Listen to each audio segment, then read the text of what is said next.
بسم الله الرحمن الرحيم. الحمد لله رب العالمين، والصلاة والسلام على رسول الله صلى الله عليه وسلم. أما بعد، tunaendelea na tafsiri ya sura Luqman. Katika tulikuwa tumeshafika aya ya 14 na kutajwa kwa rajulun abdun hakim. Huyu Luqman imeanza kutajwa katika aya 12, na ndio sababu ya sura hii kuitwa sura Luqman. أعوذ بالله من الشيطان الرجيم. ولقد آتينا لقمان الحكمة أن يشكر لله ومن يشكر فإنما يشكر لنفسه ومن كفر فإن الله غني حميد. Yani Mwenyezi Mungu anasema hapa, na kwa hakika tulimpa. Kwa hivyo hii ataya min Allah, ataun min Allah. Mwenyezi Mungu amempa hidayah, amempa hikma, amempa iman, na kwa hivyo na yeye katika hali ya juu kabisa ya hikma, kwamba ukimshukuru Mwenyezi Mungu na shukrani kwa Mwenyezi Mungu, afala akunu abdan shakura, kama alivyosema Mtume sallallahu alaihi wasallam. Alikuwa anasali muda mrefu sana, akawa na sujudu mpaka Bibi Aisha alifikiri kwamba ameshakufa katika sujud. Akaenda akamtikisa miguu, akamwambia, kwa nini unajitesa nafsi yako namna hivi? Waqad ghafara Allahu laka ma taqaddama min dhanbika wa ma ta'akhkhar, Mwenyezi Mungu amekusamehe dhambi zako zilizopita na zijazo. Akasema fala akunu abdan shakura. Sasa hii abdan shakura, wewe umeshasamehewa kila kitu, ndio kwenda kumshukuru Mwenyezi Mungu kwa kusamehe kila kitu, na njia ya kumshukuru ni kufanya ibada zaidi na kumtii zaidi na kutakarrab kwa Mwenyezi Mungu zaidi. Hiyo ndio ni shukrani. Kwa hivyo katika jambo la juu katika hikma, anishukuru lillah, kumshukuru Mwenyezi Mungu. Wa man yashkur, na kwa sababu man yashkur fa inma yashkur nafsi, anajifanyia mwenyewe mtu nasibu, na yeye aslan kisha samehewa kila kitu, na Mwenyezi Mungu amemahidi atampa maqaman mahmuda peponi. Lazima itaka kazi kama hiyo, ibada hali ya juu na shukrani hali ya juu. In shakartum lazidannakum, kwa sababu kila ukishukuru na Mwenyezi Mungu anakuzidishia. Kila ukishukuru na Mwenyezi Mungu anazidisha, anazidisha baraka, anazidisha ajira, anazidisha rehema, anazidisha kila kitu, anazidisha iman. Fa inna yashkuru nafsi wa man yashkur fa inna yashkuru nafsi wa man kafara, na aliyekufuru na akapinga na akakataa kumshukuru Mwenyezi Mungu, akajiona yeye anajitosheleza, ana kila kitu, ومن كفر فإن الله غني حميد. Mwenyezi Mungu ghani, mkwasi, hana haja ya binadamu wala kiumbe chochote kwa kitu. Hata kitu kwa yeye amemuumba yeye, alafu awe anamhitajia binadamu, abadan. Mwenyezi Mungu anajitosheleza kwa kila kitu, na hamidi, mwenye kusifiwa, au bimaana kwamba kila mmoja inampasa amsifu Mwenyezi Mungu. Kila mmoja inapasa msifu Mwenyezi Mungu. Alafu tukaingia katika aya 13, wa idh qala Luqman libnihi wa huwa ya'idhuhu ya bunayya la tushrik billah inna shirka la dhulmun adhim. Hapa masala kushukuru Mwenyezi Mungu na kumwabudu na taa na kila kitu. Ya pili inakuja kwa nini? Usikuto kumshirikisha Mwenyezi Mungu. Na hili liko kubwa kabisa. Ahsan nasiha liko bora kabisa kumpa yote ni yule kumtoa katika ushirikina na kufuru, kamleta katika imani. Usimpe chochote, basi muoneshe njia ya hidayah ya imani ya tauhid ya kumwabudu Mwenyezi Mungu. Kwa nini? Kwa sababu ukikosa tauhid umeikosa pepo. Ukikosa tauhid, basi uingia katika dhulmu, kuidhulumu nafsi yako kwa adhabu ya motoni. Man qala la ilaha illa Allah dakhala janna.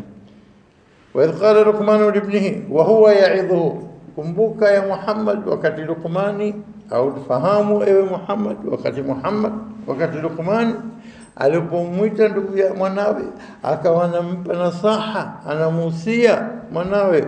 Wa huwa ya'idhuhu, anampa mawaidha mazuri la juu kabisa la mwanzo. Ya bunayya, ewe mtoto wangu, la tushrik billah, usimshirikishe Mwenyezi Mungu, inna shirka لظلم عظيم. الشرك ni dhulmu kubwa sana. Unamdhulumu nani? Unajidhulumu nafsi yako. Unadhulumu nafsi yako kwa kuitia hasarani na kuitia matatani na kuitia motoni. Kwa hivyo ikishatoka hapo, jambo la pili linakuja Mwenyezi Mungu sasa anasema mwenyewe, wa wasaina al-insana biwalidayhi hamalathu ummuhu wahnan ala wahn. Ikiwa maneno haya Luqmani pia anamwambia mwanawe, anamuhusia na wazee wake kufanya mema, lakini Mwenyezi Mungu amechukua kama ni maneno yake mwenyewe anayosema hapa, kwa sababu kitoka aya hiyo, wa in jahadaka ala an tushrika bima laysa laka bi'ilmu fala tuti'huma, unakuja tena aya 16 ya bunayya, unakwenda tena 17 ya bunayya. Kwa hivyo nasaha za Luqman zinaendelea, na bila shaka anamnasihi mwanawe kuhusu taa lilwalidain na kuhusu birr lilwalidain, kufanya taa na kufanya wema. Wa wasaina al-insana, na tumemuhusia mtu biwalidayhi, kwa wazazi wake afanye mema. Wote walidayhi, wote wawili wafanye wema. Halafu kamwacha baba, kamchukua mama. Hamalathu, huyu mama yake amembeba tumboni, amechukua mimba yake, na ilhali katika wahnan ala wahn, shida juu ya shida, tabu juu ya tabu, mashaka juu ya mashaka, udhaifu juu ya udhaifu. Kila tabu unaipata mama, mtu anatoka anaanza kushika mimba mpaka anamzaa, mpaka mtoto anaendelea miaka ya mwanzo ya udogoni, shida zote kila mmoja anazijua. Wafisaluhu, na kumwajisha ziwa, fi amaini, katika miaka miwili. Yani mtoto toka anazaliwa, mara ya mwanzo analichukua chuchu, anafyonza maziwa, basi hesabu toka siku ile ifike miaka miwili mkatishe ziwa. Kwa nini? Kwa sababu amri ya Allah.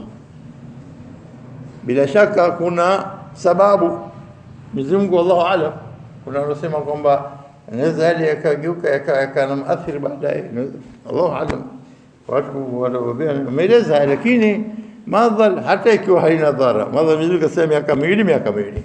Kwa nini? Kwa sababu kiendelea kunyesha maziwa utaacha kupa vyakula vingine, na kishafika miaka miwili mtoto anaanza kula vyakula vilaini vingine vya kumtia nguvu, maziwa kumkazanisha mafupa, ukazanisha kila kitu na kuzidisha protein katika mwili na kukua, inamfanya mtoto awe vizuri. Lakini sasa anahitajia vitu vya nguvu, anahitajia vitu anahitajia vitu vya starch, vitu vya carbohydrates, anahitajia vitu vya protein, anahitajia vitamins, wote vitu. Kwa hivyo japo kidogo husagiwa kalisho mtoto. Kwa hivyo anaposema Mwenyezi Mungu wafisaluhu fi amain, na kumkatisha ziwa katika miaka miwili, ina maana kwamba baada ya miaka miwili stop. Akasema katika aya nyingine, walwalidatu yurdhi'na auladahunna hawlaini kamilaini liman arada an yutimma ar-ridha'a, na akina mama wanaonyonyesha watoto wao haulaini, miaka miwili, kamilini au kamilifu. Kwa yule anayetaka nini? Liman arada an yutimma ar-ridha'a, kwa yule anayetaka kutimiza kunyonyesha. Ina maana mtoto liman arada an yutimma, kutimiza anayetaka, ina maana kama utaki unaweza kumwachisha. Na watoto wa sasa ambao wazee wao wako makazini, mtoto akishapita mwezi mmoja, miezi miwili, mitatu, anakatishwa ziwa, anapewa aina ya maziwa makopo haya tena. Maziwa ya mama wallahi mna mambo mengi sana ndani yake. Ile yatosha kwamba maziwa yalikuwa na siha, hayapati ugonjwa, kwa sababu yanatoka direct kutoka mwilini mpaka mdomoni, hayapiti nje yakakumbana na majamzi na mabakteria na microbes na nini. Hapana, direct. Ya pili, isitoshe maziwa ya nje ukipasha pengine kwa moto sana, utie kidole bado ya moto, hebu poza, tienda na friji, ongezea maji, au sivyo, kwa kujaribu na nini. Yani maziwa yanabadilika temperature yake, lakini yanayotoka katika ziwa la mama kwenda mdomoni yanakwenda kwa temperature ile munasib kwa mwili wake. Halafu mna kila kitu ambacho anachokitajia mtoto katika nini? Katika kukua, kukazanisha mwili wake. Maziwa ya mama ukiacha yote haya, kuna special relationship Alaka baina mama na mtoto wakati anaponyonyesha. Mtoto anapokea mapenzi ya mama. Alaka Allah wahdahu alam, yanomfanya mtoto akaingia rehma kwa mama, kwa kuwa mama already rehma anamiminia mwanawe.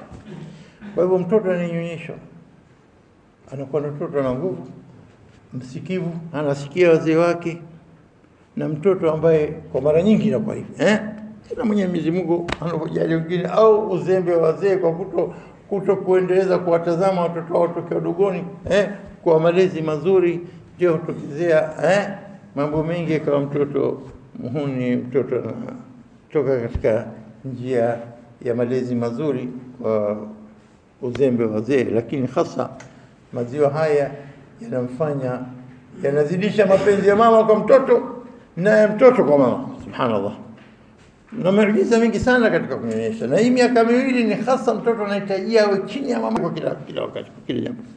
Na ikiwa aya imesema walwalidatu yurdhi'na auladahunna haulaini kamilaini, na kina mama wanyonyesha watoto wao miaka miwili kwa ukamilifu, liman arada an yutimma ar-radha'a, kwa yule anayetaka kutimiza kunyonyesha. Ina maana tukichukua kwamba maximum time ni miaka miwili, sawa, miezi 24, sawa. Na halafu wakati huo Mwenyezi Mungu anasema wa hamluhu wa fisaluhu 30 shahra, na tukia kubeba mimba yake mpaka kumkatisha ziwa muda miezi 30. Muda gani? Miezi 30, sawa. Wa hamluhu, na kubeba mimba yake, wa fisaluhu, na kumkatisha ziwa lake 30 shahra, miezi mingapi? 30. Na ikiwa Mwenyezi Mungu ameamrisha kwamba anayetaka kutimiza asipindukie, na ninawajua watu huwa wanaendelea hata baada ya miaka miwili kunyonyesha. Mtoto nimkatisha hataki chakula, la wallahi mwache akatae, kisha atakubali. Takubali. Ni kosa kubwa. Kosa kwamba unakwenda kinyume na maamrisho ya Allah. Kosa la pili kwamba wewe hujui kwa nini Mwenyezi Mungu ameamrisha hivi. Kama ulivyokatazwa usile nyama khinziri, usilewe kwa sababu ya makosa, utangoja mpaka uundue madhara yake ndio utawacha? La wallahi, kwa sababu Allah mwenye kujua kila kitu kasema, basi tunafuata. Na kuna hikma ndani yake, kuna ile taa peke yake, kuna kuongoka ndani yake. Kwa hivyo ulitokezea kesi inasemekana kwamba Umar Khattab amekuja mwanamke akataka kunini, akataka kupigwa mawe kwa sasa huyo amezini. Vipi tokea kuolewa mpaka kuzaa miezi 6 tu, lazima kashika mimba kabla ndoa, sawa? Kwa hiyo fanya nini? Pigwa mawe. Unasemaje Saidina Ali? Saidina Ali akasema la, asipigwe mawe, mtoto halali na mumewe ndio mtoto wake. Kwa nini? Kwa sababu aya ikisema kwamba walidatu yurdhina auladahunna haulaini kamilaini, miezi 24, au sio? Na aya nyingine inasema wa hamluhu wa fisaluhu 30 shahra, kutoka kushika mimba mpaka kumkatisha ziwa miezi mingapi? 30. Ukitoa miezi 24 ya kunyonyesha, imebaki miezi mingapi ya tumboni? Miezi 6. Kwa hivyo akali muda ya kukaa tumboni ni miezi 6, na akthar miezi 9. Ama kipindukia pale tafuta mikasi upasue cesarean, sawa. Lakini mara nyingi miezi 7 mtoto anatoka normal. Naona mume baba zima miezi 7 tu kazaliwa 1.7 kilo alipozaliwa, na ndugu yake mwingine miezi 7 na mtoto anakuwa uzuri. Na miezi 6 wako wanaohii, kwa sababu Qur'an imesema haiwezi kuwa uongo. Ama miezi 8 wasema baina ya huenda ikawa kuna ikhtilafu kidogo katika uzazi wa miezi 8 bado. Tayeb, sasa basi Mwenyezi Mungu anasema katika aya hii yote kuonesha kwamba alaka iwe kubwa sana na wazee hawa wafanywe mema, na jua kwamba mzee anaweza kuwa na makosa akataka kukutia katika shirki. Kwa hivyo anasema Mwenyezi Mungu aingia hadaka, aya ya 15, ala an tushrika bi ma laysa laka bi ilmun fala tuti'huma, taa inatoka na mapenzi yanapungua wakati anapoanza kupoteza mzee. Kama si hivyo, lazima utekeleze maamrisho ya Mwenyezi Mungu, anishkurli waliwalidayka, anishkurli waliwalidayka, unishukuru mimi kwa kunitii na kufanya ibada, na washukuru wazee wako kwa kuwatii na kuwasikiliza kwa kila jambo wanataka. Madhal wanakuwa katika njia ya kheri.